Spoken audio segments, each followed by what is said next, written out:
The good thing about being a real estate agent is that you could take off any day that you want, right? But the bad thing about being a real estate agent is that you can't take any days off. But if I lay down and I play dead and I stay dead, maybe you'll get sick of being the So today I'm taking a day off, and as a real estate agent, you really can't take days off. I'm walking with my girlfriend. She's a dog walker. I'm gonna be going around with her, helping her film her video while I film this video. And while I'm taking this day off, I'm gonna tell you why you can't take a day off as a real estate agent, especially in New York City. Most importantly, I wanna tell you that if you are gonna take a day off as a real estate agent, this is how you can do it, kind of. So just to go over what I have going on right now in my real estate life, I have 2 applications pending for rentals. I have 1 co-oping contract right now. It's about to come to closing, and right now I'm here in Fort Greene Park in Brooklyn, and I'm just walking around with my girlfriend and a dog, right? So how am I able to take a day off when I have all these things going on? The answer is I have an assistant. In another video, I'll show you guys how you can get an assistant without breaking the bank, but I don't want to be completely unrelatable in this video, and I want to tell you how you can take a day off and why a lot of real estate agents don't take any days off. What I really mean by that. Why do they work 7 days a week, or how exactly do they work 7 days a week? The good agents, of course, the active good agents that are closing deals on a frequent basis. So even if you're taking a day off in real estate, you likely have advertisements up, you're getting inquiries around the clock, people that want to view apartments, you might need to go show some apartments or homes, depending on where you are. You're constantly talking to people, right? You're texting, emailing, communicating with other agents, communicating with clients. Even on Sundays, the Lord's Day, you're gonna need to take some time to answer some people, right? You might want it to be your day off, but still you might need to pull your phone out and annoy some of your family members, some of your friends, and spend a little bit of time working. That is one of the good things about real estate though. You can always be working on the go. You don't particularly need to be in an office.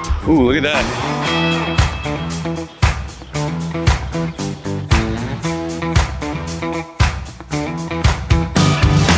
I want to be like you, Joseph. I want to be a real estate agent and make my own schedule. I want to take any day off that I want. I want to spend more time with my family. I want to work a 4-hour work week and make millions of dollars. This is what everybody thinks that being a real estate agent or being an entrepreneur is like, but the reality of the situation is it's just not like that. There is a lot of work that goes into the daily activities of a real estate agent. Now, don't get me wrong, when I first started, I thought all of this too, right? Like I could just create my own schedule. I don't have to work that much. You know, if I'm super disciplined and just work really hard in the small amount of time that I do work, I can get a lot done and I won't have to work as much. Everybody thinks that. But think of yourself as like, you know, a nurse that's like on call. At any moment your phone can ring and you need to answer, otherwise you might lose out on a deal.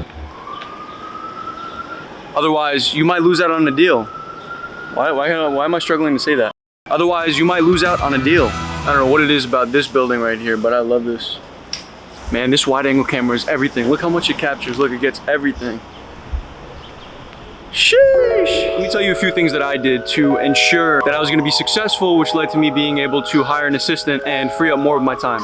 First thing that you should do is set a predetermined schedule that you're going to stick to on a weekly basis. So mine is like a regular 9 to 5, except I typically do like 9 to 6, right? I work 9 to 6, and then outside of those hours, sometimes I'll answer inquiries or answer clients if needed, but usually after 8 o'clock, I try not to touch my phone unless I'm just like watching YouTube or scroll through social media or something. It's important to set specific boundaries within your schedule. The main reason you want to set a predetermined schedule is because if you're working all the time, you're going to burn out. And on top of that, if anybody invites you to events, invites you to outings, or there's a certain thing that you want to go do to have some fun or whatever, you know exactly what time frames you can do that and what time frames you can't do that. Because if your schedule is all over the place and you don't have a predetermined schedule, you're going to do whatever you want whenever you want. So you think it might be beneficial to be working all the time, but in reality, you're not working all the time because you take off whenever you want. So set yourself a schedule and stick to it. Don't let anybody break your schedule. All right, tip number 2. Now, as a beginner in real estate, and this goes for anybody, including myself, when you're first starting out, you want to work with experienced real estate agents, and you're willing to do whatever it takes most of the time. Anybody that actually has a real drive. You're willing to sometimes work for free or for a small amount of money, maybe a small percentage or dollar amount, in order to gain the experience, right? What I recommend you do to ensure your success, to be able to free up your time by hiring an assistant and also be able to free up your time generally so you can take more time off, is bring people onto your team or collaborate with other newer agents that are willing to work for a lower amount or work for free just to gain the experience. If you guys want to learn more about that particular tip, comment below and I'll definitely make a video about that, on how exactly you could find inexperienced agents and be able to teach them and also leverage their time to be able to free up your time and close more deals. Tip number 3, I really like this one. I made a lot of money off this one. The reason why I like this one a lot is because I've closed a lot of deals without going in person at all, right? I do a lot of my work from home. I have over 20 showings a week, and typically I only go to like like 3 of them maybe. COVID made this a lot more common, right? Whenever you're co-broking, whether you're working with a buyer or you're working with like a renter in New York or in any other city, you'll message the listing agent and say, hey, sorry, I'm conducting another open house. Or you could just be upfront and say, I just can't make it. Can my client come unattended? 9 times out of 10, they'll say yes. And you'll be able to send your client to go view a unit with the listing agent. What I like to do is I like to tell the listing agent that my client is a family friend, so they don't try to like steal my client. And this way, you're able to close way more deals without needing to bounce all over the place. And with COVID and the whole pandemic and everything, it made it a lot more common to have less interactions with people and have them go on showings by themselves. Another thing that you could do, especially if you're in New York, you could set up lockboxes and have people do showings on their own using the lockbox code, or if you're one of the lucky people that found a website, I can't seem to find it, but found a website that you could buy a lockbox code that has like Bluetooth capabilities, and you can like connect it to an app. You can unlock the lockbox when they get there and then have them put it back, and you'll know when they put it back, and you could lock it and all this nonsense. That's another strategy too. And this way you're able to really maximize your time and get 3 times, 4 times, maybe even 10 times as much work done in a day because you don't have to run all over the place. Those are the 3 tips that I have. And if I have any more, I'll make another video about it. And if you want me to go more in depth for any of these tips, let me know down in the comment section. But these are the 3 tips that I have for you to be able to maximize your time as much as possible, see more success, leverage other people's time so that you can get so much more done and take more time off, or just generally become more successful so you can hire an assistant. And like I said, I'll talk about that in another video. And actually right now, I haven't been able to answer, but I got a text from my assistant. They said, what areas are a 30-minute commute to FiDi? So these are the simple questions that I get throughout the day. She asks questions that she doesn't know about. Obviously, questions she doesn't know about. She asks questions, but as she's learning more and more, she asks me less and less questions to where eventually she'll be doing everything on her own without needing to ask any questions. And I could focus on the bigger picture things like huge deals or focusing on big sales instead of focusing on all the small details and all the small deals, because she'll handle all that. I highly recommend getting an assistant. A lot of people think it's you know, a lot of money that you're spending, but it's one of the best investments you can make in your business. If you've made it this far in the video, comment down below and I'll answer your comment and answer any questions that you have, and I'll also subscribe to you.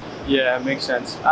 It is kind of frustrating because it sounds like she wasn't that good of an agent too, because she didn't recommend a solid over asking price, and she was telling you to apply days later and it wouldn't really matter. All right, so I just got a video showing that the unit that I have in contract, the co-op, all the repairs were done. So we're like a few days away from the closing table. So that one's gonna be closed. Now, it's technically my day off, but I'm constantly getting calls, texts throughout the day, and I answer them and I work even though I have an assistant. So this kind of goes to show, even with an assistant, there's plenty of things to do. I still take part in my work day. And if I didn't have an assistant, I probably would not be able to take this day off if I wanted to get these deals closed. All right, guys, that concludes the video. If you wanna learn some tips and get rich, hit the subscribe button. I'll see you in the next video.